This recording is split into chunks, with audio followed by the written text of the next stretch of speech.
Hey guys, in this video I will take a look at one of the most hottest topics that are going on right now is whether you should buy the Galaxy S7 or the iPhone 6s or even wait for the iPhone 7. Now let's talk about the reasons why you should buy the Galaxy S7. So starting off from the reason number one, which is the display. Now the S7 has a 5.1 inch screen size coming with a resolution of 1440 by 250 pixel resolution, which you can also say Quad HD, has a PPI density of 576, and it's a Super AMOLED display. And what I like here on this phone is that it has a screen to body ratio of 70.63, which actually is pretty good because even though it's a 5.1 inch phone, it's not gonna feel bigger in your hand. Also, it has curved edges on the back, which will going to make this phone more compact to hold, which is of course, on the other hand, the iPhone 6s seems to be more slippery and it can break off pretty easily if you drop it. Reason number two is having bigger battery. Now the Galaxy S7 comes with a 3000 milliamp hour cell, which is bigger than the last year's model, so definitely as a iPhone 6s owner, I know that the 6s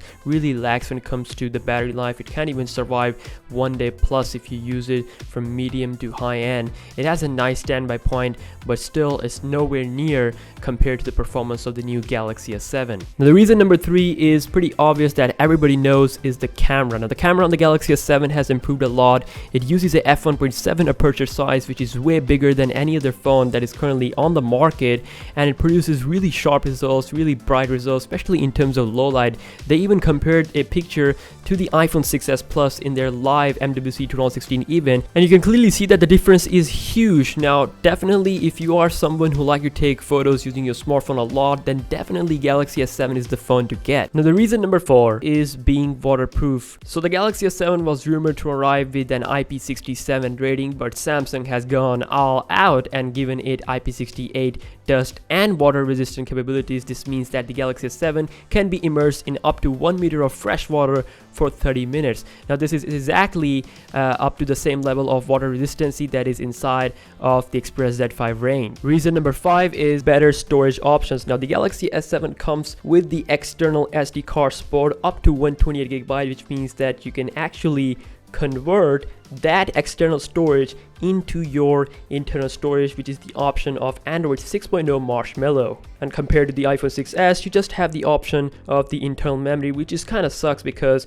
if you want to get 32 GB variant or 64 GB variant for installing more apps, you have to spend more money, and a lot of people don't really have more money, so yeah, money is a big problem. Now these were the reasons why I think the Galaxy S7 is a better choice over the iPhone 6s. Now let's talk about the reasons why you should spend money on the iPhone 6s or wait for the iPhone 7. Now the reason number one why I think the iPhone 6s is better than the Galaxy S7 is the build quality. Now you can brag all you want about the S7's gloss, its shiny gloss, its sexiness and all that, curves and all that, but in the end it is a gloss, and gloss is more likely to break compared to the aluminum. Now you can say that we can use a case, now that's good, but if you use a case, it's gonna hide the true feel of the phone, and I had some of the worst experiences with the gloss phones, so yeah, aluminum is the better choice. Now the second reason why the iPhone 6s is better than the Galaxy S7 is having iOS. Now iOS versus Android is a big debate, and I don't want to go deep in that, but I'm going to tell you my experience. Now I own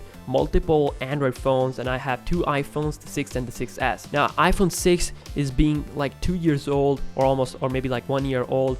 It's still a great phone when it comes to speed. It's still faster than one of the Samsung's finest phones, like their new mid-range category like Galaxy A7 that has 3 gigs of RAM. So Samsung phones have this weird RAM element issue going on, which basically destroys your multitasking. So if you open up like more than 4 apps, those apps will be closed in the background, and compared to the iPhone, we just have like 2 gigs of RAM, still outperforms phones like Galaxy S6 and the Samsung Galaxy Note 5, and that is definitely a hard pill to swallow for the Sammy fanboys. Reason number three is lightning cable. Now it was rumored that the Galaxy S7 and the S7 Edge will going to come with a USB Type-C, but that didn't happen. They still have micro USB port for charging. So Apple on the other hand uses a reversible lightning cable to charge and sync the iPhone. Lightning is vastly superior to the micro USB cable. that the Galaxy S7 and the S7 Edge will use. And with the lightning cable, there is no wrong way to plug it in because there is no top or bottom. So whereas the micro USB cable users have to attempt to plug the cord in multiple times before finding the right direction or proper angle. So this might not be a big issue for those people who are planning to use wireless charging on the S7 and the S7 Edge, because they do support wireless charging, whereas on the iPhone 6s we don't have the wireless charging support. But still, there are a lot of things for which the micro USB cable is required and you can't just escape it. So these were the 3 reasons why I think the iPhone 6s is better than the Galaxy S7. So obviously S7 is the better phone as compared to the 6s, but now we're going to talk about why you should not upgrade to the Galaxy S7 and wait for the iPhone 7. Now the reason why I think the iPhone 7 is worth it compared to the Galaxy S7 is innovation. Now the S7 cannot be considered as an innovative phone because it's pretty obvious that every year a new flagship phone is going to have a better processor, better RAM, better software, better display, better camera, better build quality. But where is the innovation? If we talk about the LG G5, it has a modular design compared to the last year's